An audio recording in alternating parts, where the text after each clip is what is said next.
Welcome to the Soul Grit podcast. I'm Ann Taylor McNeese, and I'm a licensed marriage and family therapist. I also love Jesus, and I'm passionate about all things gospel and therapy. I created Soul Grit to be at the intersection of mental health and Christian faith. Christ followers need a place to ask questions and get answers about mental health.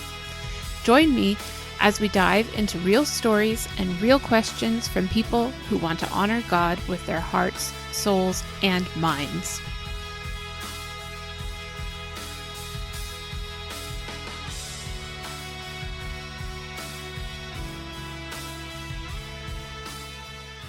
Well, today I want to welcome Sue Bidstrup. Sue is actually my business coach, but she's a lot more than that. She has a really diverse background in all things Jesus and body and movement. And her big thing is, her business is called Great Big Yes. And she's here to encourage women to say yes. So before I say anything more about that, I just want to ask Sue to introduce herself. And I want to thank her for being here. And Sue, what can you tell us about what you do? Hi. Okay. First of all, thank you so much for having me here. I love this and I'm so excited about your podcast. Thank you. Yeah. So I'm the founder of Great Big Yes. And really, I help women say yes to living a life of abundance. And I specifically work with women who are business owners. And so I help them launch and grow their business.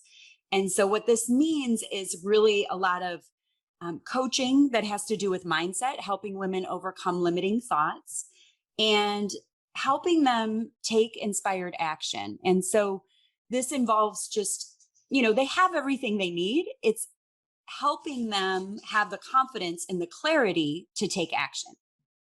Yes. And I have a membership where I work with business owners. And it's so great too, because that adds the community aspect of it. And I think a lot of times as entrepreneurs, we feel alone. We feel like we're at home, we're like on our computer and we're working and we're thinking, is anybody even listening? Or if you're putting out a podcast and you're thinking, is anyone paying any attention? And it's just really good to be around other women who are creating and doing their own thing as well. And so I love the membership, but I also do one-on-one coaching. And Great Big Yes has been around for about 10 years. So if you really go to greatbigyes.com, there's like blog posts from 10 years ago when I first started writing. And I really wanted it to be all about God's invitation to say yes to the life that he's inviting us into. And so it's just grown through the years. Like you said, I have a lot of different things in my background. I was a yoga teacher. I've just done a lot of different things over that time, but it's all really fit nicely into this umbrella of Great Big Yes, because it's about saying yes. And sometimes that's the hardest thing, right? Once you say yes, you're on the path. Once you're committed to saying yes to God and what he has for you, so many things open up. So I'm excited about the work, more excited than I've ever been. And coaching is I know it's the thing I'm supposed to be doing. Mm-hmm. And so that's a little bit about it. That's kind of the overview. Yeah. So what you do is just connect with women and help them overcome some of the obstacles that they might be having for having that fulfilled life. And so for me, I sought you out because I knew I wanted to reach more people. Launching the podcast was one of the things on the horizon, and as well as the e-course that I wrote. And I needed somebody to spur me on.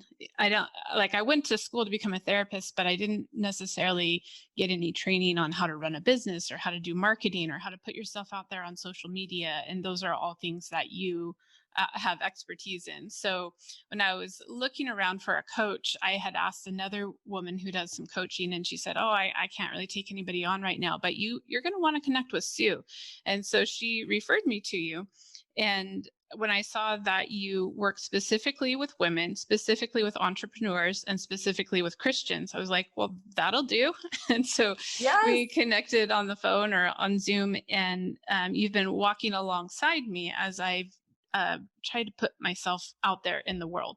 So I really value the connection that you've had. And then also, like you said, there's the membership where there's a group of other women. Now, like I'm used to being around mostly other mental health professionals, but this is a group of like people who sell oils and people who sell real estate and people who make things beautiful and in different Yoga ways. teachers Yeah, and yeah, yeah, yep, yeah. So it's physical. all different kinds of people that can kind of come with different perspectives, just to spur each other on in our businesses, but also in our life and our faith. So that's really cool. But Yeah. And I think what you realize is even if they're doing something different in a different industry, a lot of the things that we struggle with that coaches can help with, they're common, right? Especially if you're starting a business, you may be worried, oh gosh, I'm afraid to put myself out there. I'm nervous about what people might think, right? Mhm. Or I don't know if I know enough, right? Or I don't know if I'm ready. These are some of the limiting thoughts we have as entrepreneurs. And what I love about being faith based is we get to lean into our foundation of knowing that we are worthy and that we do have purpose, Mhm. and that we are equipped, right? And so in Great Big Yes, we talk about three different pillars: the foundation, the focus, and the flow. And so the Mhm. foundation is that God loves you. He created you with a plan and a purpose in mind. You can do this, right? You have everything you need. And that's the foundation. And then the focus piece is really the coaching part that might have to do with like scheduling and a to-do list and what would I do next and how do I do an Instagram bio and what's the best way to market this and how many more clients do I want to get and things like that. And then the flow is when those two things are coming together and you're really just living in that flow of your original design and your identity in Christ, coupled with the hard work that you're doing, right? Like the effort that you're putting into it, and your education and your background, and you're bringing all of your gifting and your talents together, Mhm. and then you're in that flow, and you're really living your life in the way that feels authentic to you, and it doesn't feel forced. Yeah. There's always the difference between kind of forcing and hustling. And you'll hear a lot of that for entrepreneurs. It's like, you got to hustle, like you're a boss babe, right? And I'm always like, wait, whoa, whoa, whoa. How about if we root down deep into our original design and our foundation, and God will give us that power that comes from plugging into your source. And that's very different Mhm. from relying on our own strength and kind of white knuckling our Yeah. business. And so I think that's what makes Great Big Yes and my coaching unique. Is it's not about competing to have the most followers on Instagram. I'm always saying we don't need to show up in a thong on Instagram to get more followers, right? We're not going to do that, right? Please no. So it's built on integrity, and it's built on faith, and it's built on who you are and who you want to be, right? And so we're not giving up our our beliefs and our identity in order to, like, be popular in the world. And so we address a lot of those kind of thoughts that we may have too. Should I do this or should I not do this? Or what feels good and authentic to us as Christ followers? Yeah. Yeah, that's really good because we've talked about in different episodes and on the blog as well that when you incorporate your faith and you really integrate it into every part, like every layer of what you're doing, your business, your body, your wellness, all of this stuff, that's where your superpower is. I mean, that's just Yes. kind of a cliche word, but that's where you really have the power of the resurrected Christ to do all of those things. So um, I love to hear about other women who are doing that with their given calling. So, Sue, the reason I wanted to have you here today was really about like there are some differences between coaching and counseling, and there are some similarities. And so some people that listen might not really know, like, do I need to see a life coach or a business coach or a different kind of coach, health coach maybe? Or do I need to see like a mental health professional, a therapist or a counselor? And so we're just going to have like a discussion about how you and I see the differences, and so based on our different training we might have a different idea, and I feel like we might get surprised by each other today, so that's okay. That you might think, oh well, I thought counseling was this, and I might think, oh well, I thought coaching was like this, and we're going to just open that up for people to understand that there's probably a place in your life for both things. Um, so first of all, could you tell us just really briefly, what does it take for somebody to be trained as a coach? Or what kind of training did you Yeah. have? So I went to the Christian Coach Institute, and I went through a training program through them. It was an online training program. And the thing about coaching, the coaching industry, is it's not regulated. And Mhm. so it's not going to be the same as a therapist. There's going to be a wide range of people. I mean, unfortunately, there's people kind of saying they're life coaches or Mhm. saying they're business coaches that have no training. Yeah. And so it's different. Whereas for you, you have to be licensed, and there's all of this kind of regulation around it that Mhm. keeps everybody um, in line. Mhm. And coaching is not like that. And so I think sometimes coaching gets a bad rap, Yep. because there's a lot of people who just say they're a coach, and it's kind of like willy nilly.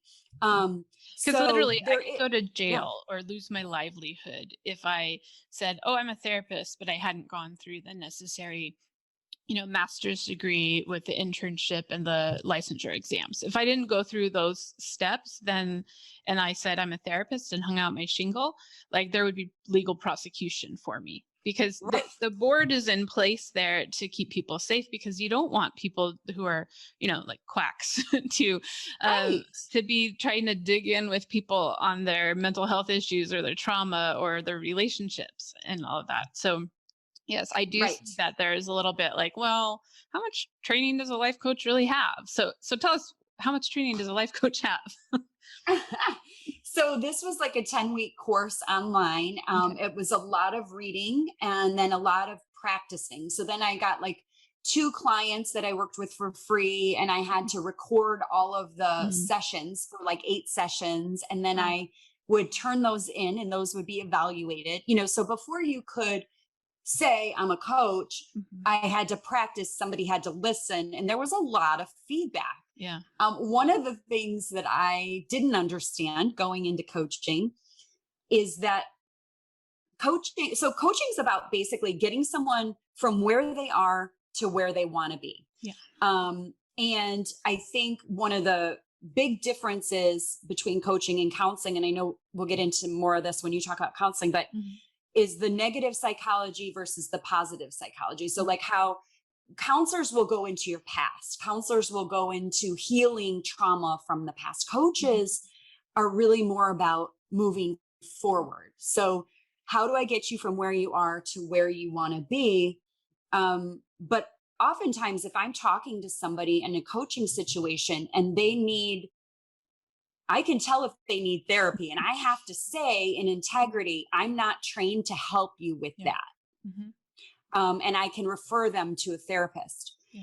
Um, Coaching, it's interesting. The thing I was going to say that I didn't know when I first started going through training, and I had to really be trained on this, is I love to talk. And so actually coach's job, it's to listen. Listen. And coaches really don't make Mhm. diagnoses or give advice. Mhm.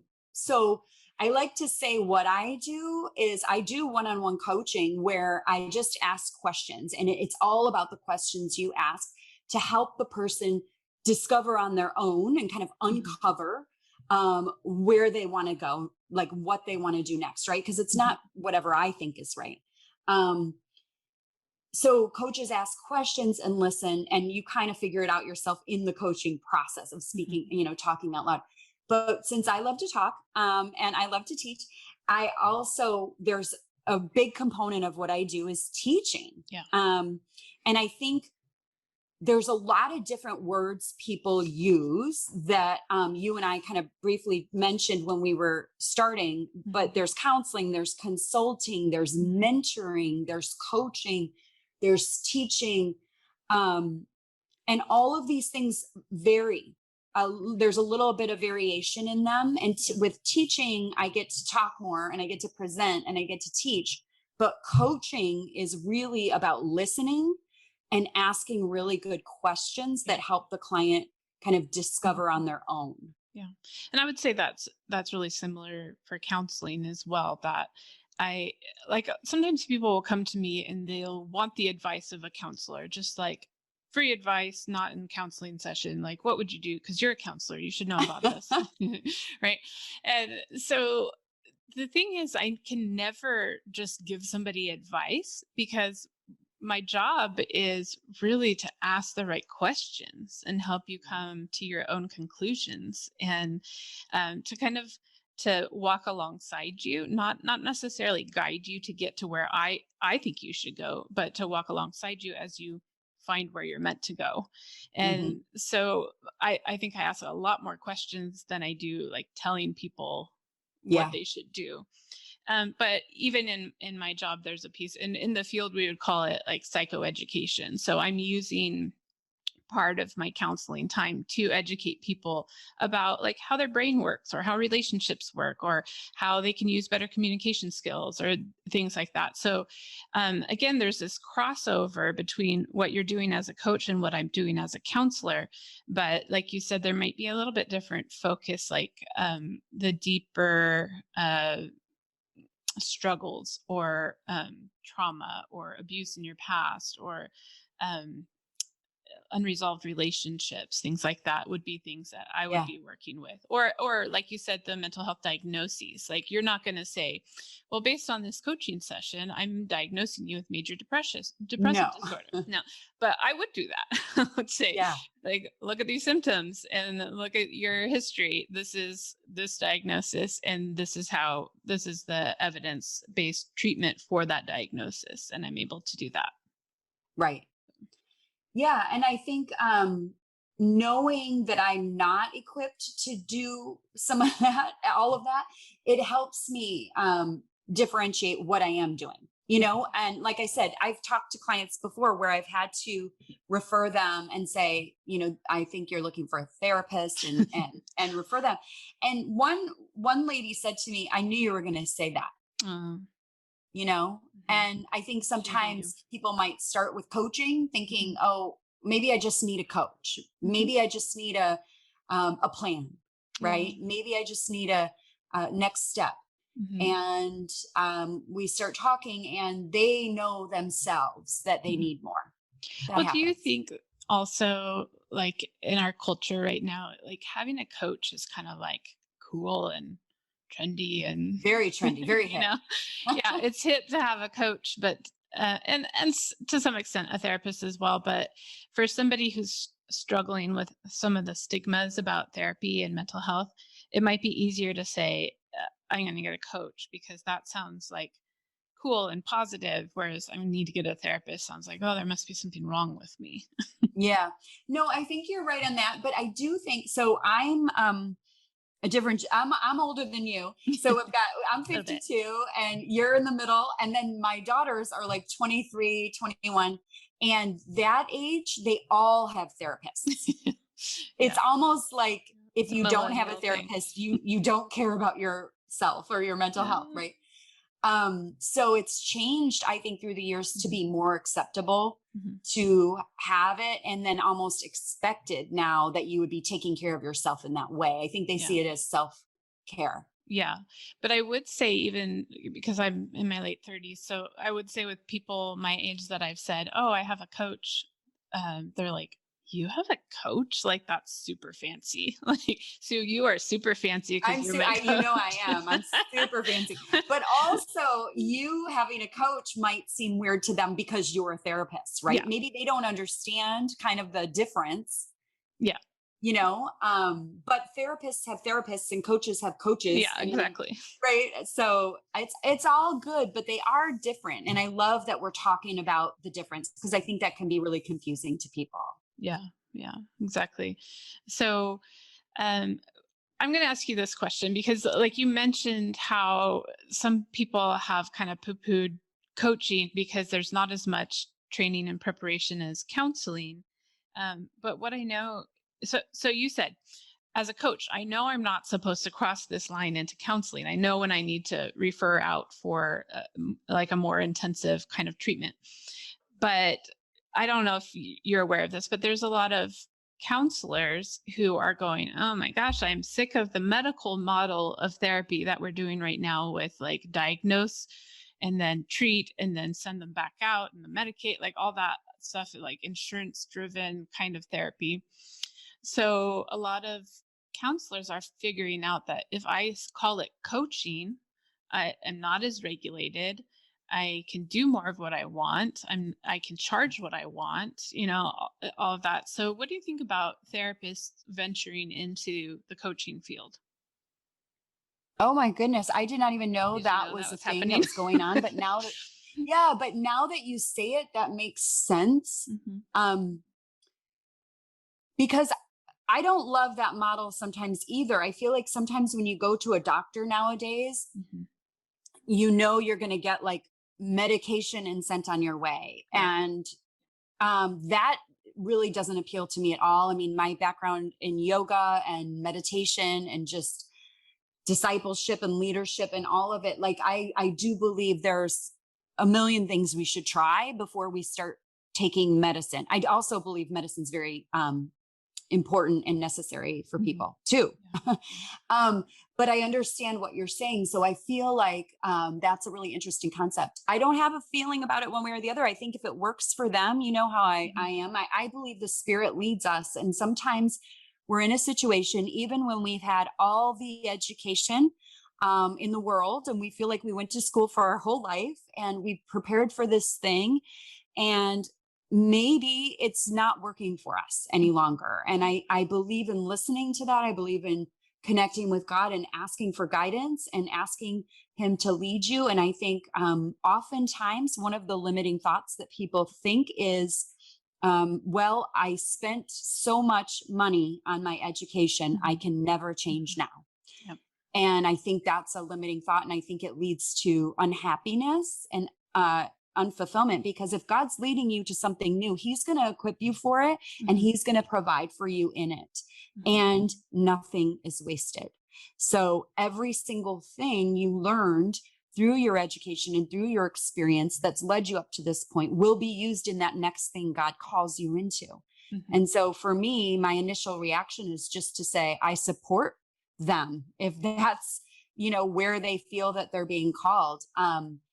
If it's to get out of regulations just to like make more money, obviously we're Yeah. going to have to look at Yeah. that. There's some issues there. Yeah. Yeah, because I've seen some conversations where, like, especially right now, well, we're trying to get post-pandemic, but mid-pandemic, therapists are trying to figure out. So, like, I'm seeing a college student, and they're forced to go back home to their home state because all the classes went online, and I still want to be able to see them in therapy, but the board says I can't see somebody that's not in my state. Oh, So, what yeah. if I call it coaching? Got it. Yes. That's one You of know, the discussions that I saw come up. yeah. Well, and that's a real limitation for Mhm, therapists because you have to be mhm. licensed in the state. Whereas Yes. I have, as you know, like the membership I have, it's people from all over the country, The actually, world even too. in Scotland and Yeah. Germany. Yeah, And because you're in so, Texas and I'm in California. And as long as we yeah, get our time zones right, we can connect. that's always a challenge. Yeah. Um, but yeah, that's an interesting thought. I hadn't considered it, but Yeah. makes sense. Mhm. So anyway, so some of the differences that we've said with coaching and counseling have been like maybe the focus on moving forward versus looking back, or the focus on more the positive versus rooting out the negative. But I know even in that, like one of the things that you've been helping the women in your membership with is rooting out limiting beliefs, which would Yes. be something that I would do as a counselor too. So there's a lot Hmm. of similarities. So one of the things I was just noticing recently, because as a therapist, we're required to get our own therapy. That's part of our standard of care, that we don't let our own issues get in the way of providing care to other people. So I have a therapist, and I meet with her every 2 weeks, and then I also have a coach, and that's you. And I meet with you a little bit more sporadically whenever it works. And but then I also participate in some of the other activities that you offer through your membership. So um, there is a place for both. And I'm not saying that everybody needs to have both all the time, but what would you say, and I'll share from my experience too, but what would you say is like a time in your life when you need a coach? Yeah. Um, well, I work specifically with people that are starting or launching a business. And so Mhm. that would be a time, right? Like, so if you're starting something new, oftentimes you need, um, I think the encouragement, one of the roles that I play as a coach, and it fits me perfectly, as far as my original design, is I'm an encourager. And so I get to kind of cheerlead. Yeah. I always say, like, I'm that person that's on the side of the stage and you're going out on the stage and you're about to perform and you see me and I've got you, I've got your back. I'm cheering for you. Yeah. I'm for you. And I think, anytime you're starting something new, a coach is helpful in that. Also, though, with business, and I'll speak specifically to that, but when you're running a business, it's not just that initial time that you need that confidence and that courage. Mhm. It's as we move along, most people will get bored and distracted. Mhm. It's just true. And so you need somebody to kind of give you that, like, shot in the arm and that energy and that excitement about what you're doing, Yeah. um, and just help you kind of stay focused. Yeah. So I think sometimes people call coaches, like I said, when they're starting something new, but also when they just feel like they've lost focus, they're Mhm. kind of floundering, they're untethered. They're like, I'm not sure what I'm doing here. Like, I just need to focus. And it's interesting because people will call for coaching, um, to lose weight, say, Mm. or to, um, stick to a new exercise routine, or, um, they're they're starting something new, or they're feeling like they need to focus. I would say that would be, a lot of reasons why people call. But like I said, it's not always at the beginning that you need someone. It's kind of in the middle when you start to get bored and distracted. Yeah. I always say focus is our superpower. If we can focus in today's society, especially with, COVID, and kind of, we were all watching Netflix and listening to every podcast under the sun, right? Like, we're doing all these things, all the, like, my attention span's short, Mhm. and I'm like trying to do 14 things at one time. And so I think right now people are like, oh, now we're getting back to things. Oh, wait, where am I and what am I doing? And so there's a lot of people coming for coaching. Yeah. So I think a lot of what we've been going through, over the last year and a half with COVID and all the other things that have been going on in the world, I think a lot of us are distracted Mm. and it's really hard to focus. And so I think a lot of people are coming to coaching kind of saying, I really need to focus, whether it's on their business or just kind of in their life or with their health. I want to get back on track. And so a lot of times people come to a coach because they want to get back on track. Yeah. I was just thinking about something that happened in our Facebook group for your membership over the last day or so, that somebody posted, I'm really lacking motivation. I feel stuck. I'm procrastinating. And then the next morning you posted like a video of somebody dancing or something. What was that Oh, you yeah. posted? Yeah, I was just like, well, let's just break it up with a dance party and then maybe that will get your juices flowing again. And I like that, sometimes the coaching is like really serious and like you're there to kick our booties, but other times it's like, you know what? Probably you need to move your body and laugh a little bit. And then that's going to be what's getting you going. Oh, One of 100%. And, one and I think that, coaching can be serious. And I think that at times it is, but I believe, I know for sure that oftentimes we just need a break. Like, we need to walk away. We need to laugh. You said, we need to dance. And that dance video made me feel like energetic. And so I was like, oh, I think everyone could probably use this Mhm. today. Kind of the theme has been, I'm a little bit unmotivated. Yeah. And so a coach is a motivator. A coach is somebody who inspires you, somebody who encourages you. Um, you know, we can talk about serious things for sure. But it runs the gamut of all of that. It's not, I feel like a therapist. It's a little bit deeper. It's a little bit more serious, right? Because wouldn't you think, because you're dealing with trauma and you're dealing with a Mhm. lot of heavier things, I think, than a coach would be.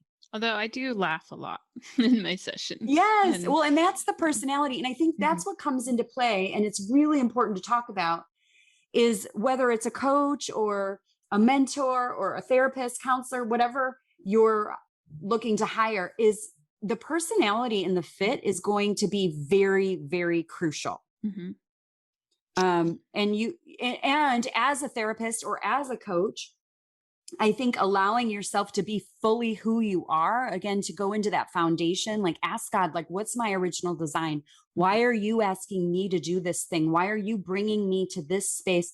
Who can I help? God, connect me with the people that, we have this authentic connection so that everyone can be fully themselves. Sometimes I think, in the past, I've tried to like put on some persona, like, okay, this is my pastor persona, or mhm. this is my, very serious businesswoman persona. And it falls flat because it's false. It's not you.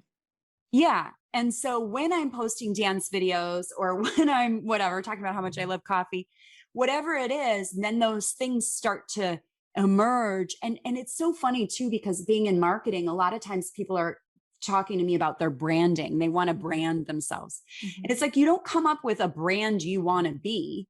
You be yourself, and then that's your That's your brand. brand. You are your brand. Yes, you are your Yeah. brand. And so I think sometimes we set forth like, well, I'm going to be a coach and I'm going to help people do this thing. Well, actually, just be yourself, let that other person be themselves. And then together, you guys create this awesome energy, and this person goes off and does things they never thought they could. Mhm, Um, but if we have an agenda going in or a plan of how it's supposed to look at the end, mhm. that's not helpful Yeah. to anyone.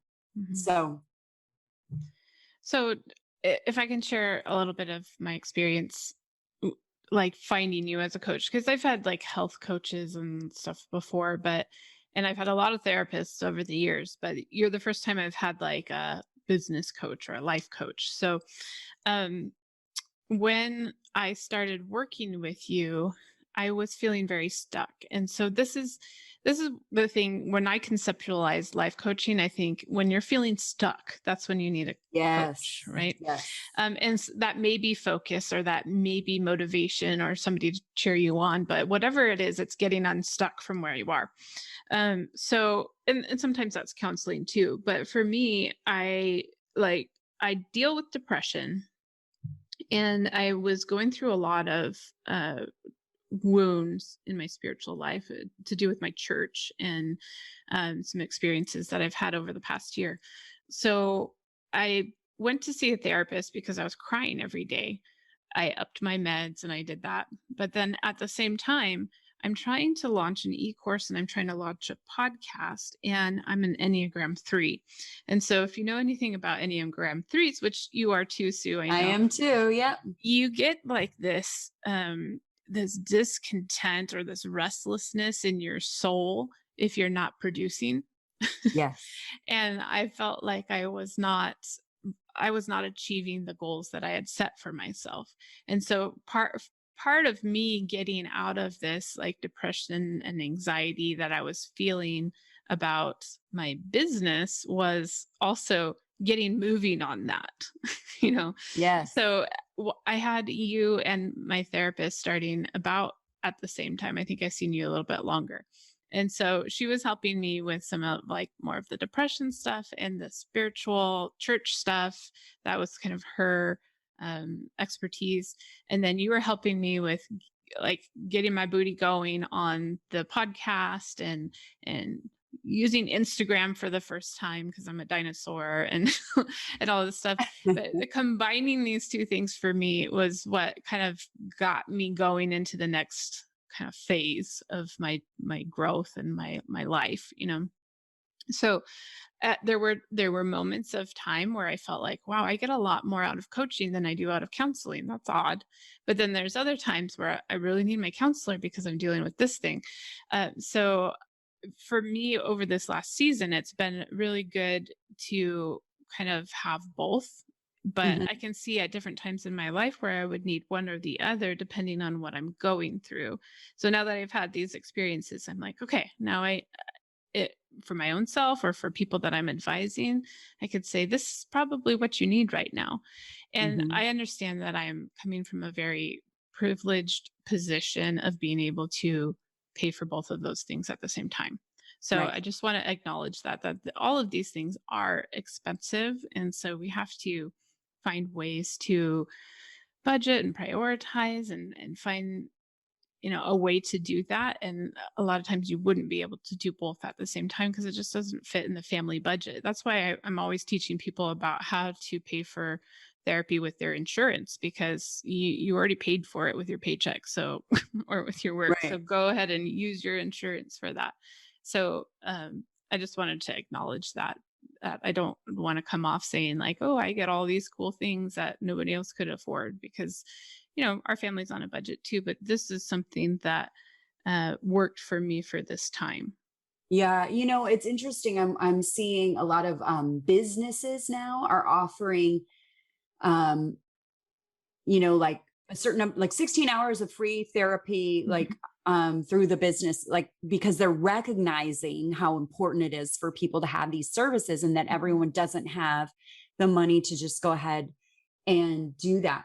But you mentioned something, being an Enneagram 3. I think it's really interesting because we are, achievers, and we do feel better when we're producing, and God's had to prune a lot of that out of me. My worthiness is not based on what I'm producing. Yeah. I'm worthy.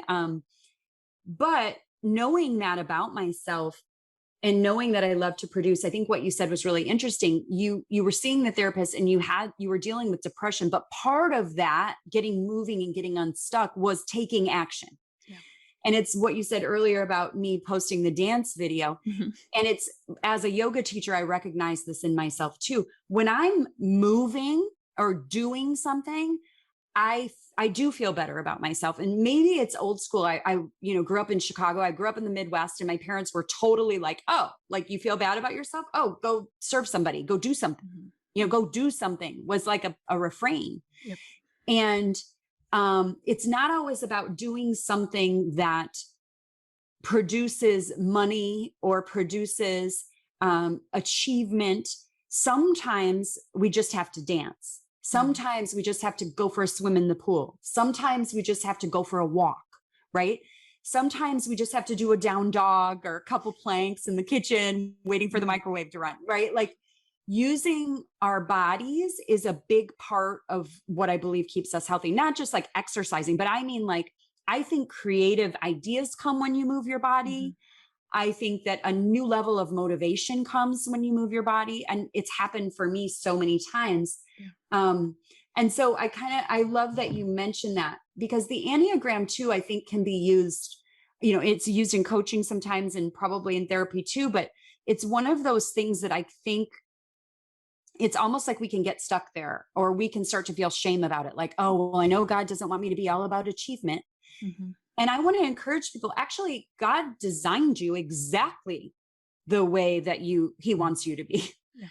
It's us fighting the way that we are that causes so much pain. Yeah. It's like if we can lean into it, and yes, he's pruning out like the fact that achievement equals worth, Mhm.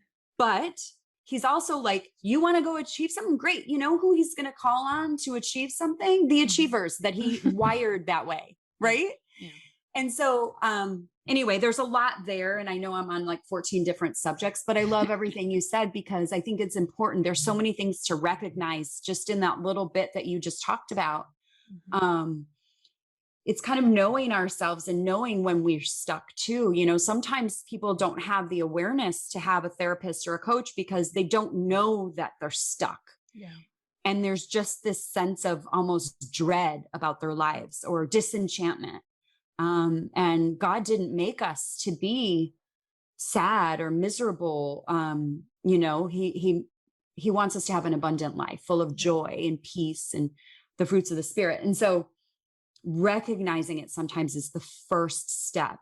And maybe if it's easier for someone to call a coach because they're like, oh, well, she said she's a coach and I saw her on Instagram, and they call, then that coach hopefully knows enough to say if it's not right for coaching, that they would Mhm. refer them to a therapist. Mhm. Yeah. So since we talk and you're talking a little bit right now about what God's doing through it, like what are some cool things that you've been seeing God do through your coaching recently? Oh my gosh. So many things. You know me. Okay. So whenever I get together with the members, whether it's in person or like on a prayer call or something, I always cry. Mm. And people like the other day in the in-person meeting, someone goes, well, it's been 2 minutes and she's already in tears because I opened with a prayer and I couldn't even speak. Yep. I'm just blown away. I think personally, what he's doing for me as I'm coaching other women is he's showing me that we all, every single one of us has impact and we have influence. Mhm. And oftentimes, I think when I was younger, there was this model of, you only certain people wrote books and they were best, New York Times bestsellers, and they went on a book tour and they did this thing. Now we know that's not true anymore. People are self-publishing. There's a lot of ways to write a book. Same thing with podcasting. I never would have thought I could start a podcast. Started a podcast. Now people in my group are starting podcasts. You started a podcast. Mhm. It's so exciting. There's opportunities that were never there before. And watching people embrace those opportunities is like, okay, I'm going to cry. It's okay. I remember somebody explained it to me one time. You know, when people get baptized Mm. and there's always somebody there holding the towel. Yep. And I feel like I'm privileged enough to be the towel holder. Mm. That's beautiful. That's how I feel. And I know when I was younger, I wished for a bigger, like I almost had this vision of what it meant to have impact. And it was big. It was like stages, like, a big stage with thousands of people in the audience. And it was like, I had this vision, and not to say that that's never going to be, but what God's shown me is it's in the personal, it's in the knowing that person's heart and soul and spirit that I get to make a real impact. Mhm. And he has shifted that in me. And I think of the Bible verse that says, God wants to give you the desires of your heart. Mhm. But the thing is, he might change them first. Yep. That's what we're hoping for, actually. Yeah. And then he gives it to you. Right. Mhm.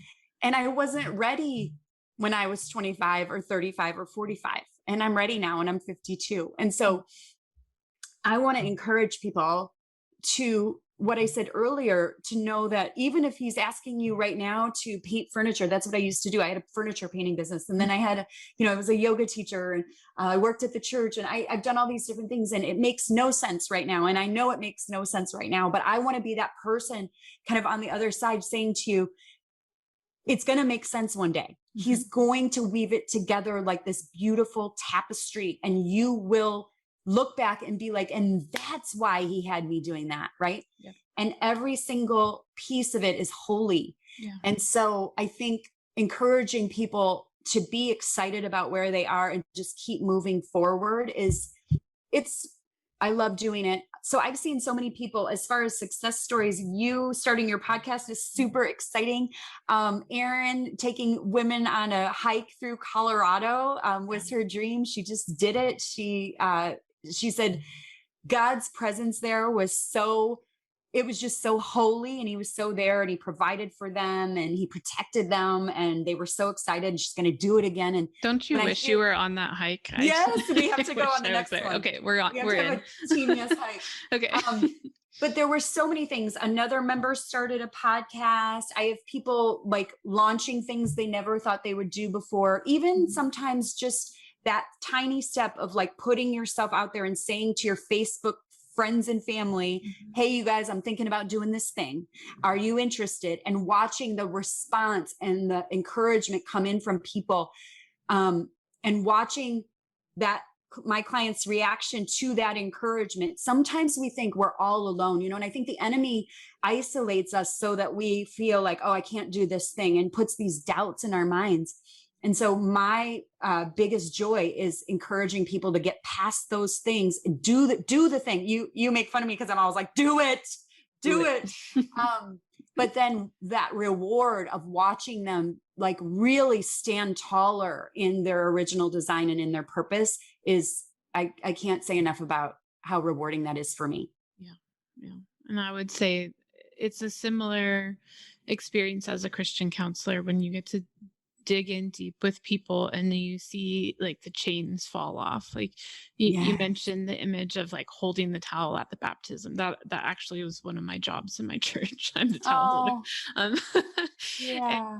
um, but to be like the person that speaks freedom into some of these dark places and then to peel the chains off and peel the layers off, like, and when people do that in therapy, they're able to walk into whatever the next thing is and um a- and achieve those things, whether it's in their marriage or their parenting or their business or their health, whatever that is, that they're able to go um into their calling that God has them because they've uh taken off this weight of whatever Yes.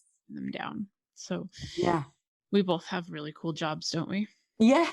Yes, for sure. And considering I didn't really even know what coaching was a few years ago, I'm like very excited that God brought this to me for Yeah, sure. it's so cool. So Sue, at the end of every episode, I ask my guest, what are they doing for soul care? So I'd like to know, what are you doing for soul care, Sue? Well, I kind of already said it. I'm moving Mhm. my body. Yep. I'm making it a priority to move my body. So I was dancing around the kitchen this morning, and I'm sure that my adult children who are here for summer are mortified. Um, but music and movement to me are bringing me life. I mean, this has been a tough year, a lot of sitting, a lot of waiting, a lot of wondering, a lot of arguing, a lot of chaos outside the doors, right? And so there's fear, and I think there's a reluctance to move, almost like if we just sit still, maybe nothing bad will happen, right? I think there's been this like weird kind of halt in all of our lives. And so for me, it's about embracing the movement, embracing the fact that I'm alive. Yeah. You know, I feel like we need to remind each other sometimes, hey, heads up, like you're alive, you're alive, you can move, you can breathe, and you can enjoy your life and have that joy and have that, try to laugh. A little bit of levity is good, I think, for all of us. But moving your body helps it because listen, you can't look cool and like super professional when you're like dancing. Right. So Yeah. thank God for TikTok. I like watching those dance Yeah. videos and getting some ideas. So Yeah. that's really what I'm doing. That's so cool. Well, I thank you for all of that encouragement and for being here today. Now, if somebody wanted to follow up with you, and maybe there's somebody out there listening that is a Christian woman that has like just a seed of an idea that she wants to run with, how would we get in touch with you? Yeah. So it's greatbigyes.com is my website, and I have all of my information there. I'm most active on Great Big Yes on Instagram. I love Instagram. I teach Instagram. It's my favorite way to kind of share things on social media. So, but I also have a Great Big Yes page on Facebook. Mhm. And then I have a podcast. And you've been a guest on my podcast. It's Great Big Yes on Apple, Spotify, and SoundCloud. So really just go to Great Big Yes and you'll find me. Yeah, that's great.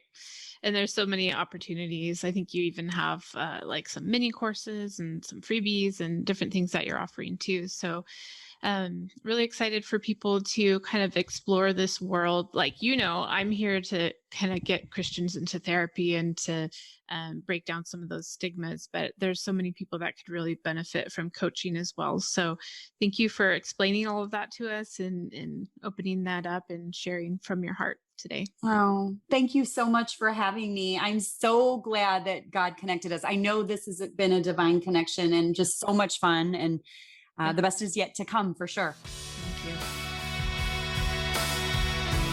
The Soul Grit podcast is a production of Soul Grit Resources. You can find more at soulgritresources.com or on the socials at Soul Grit Resources. You can email me at info@soulgritresources.com.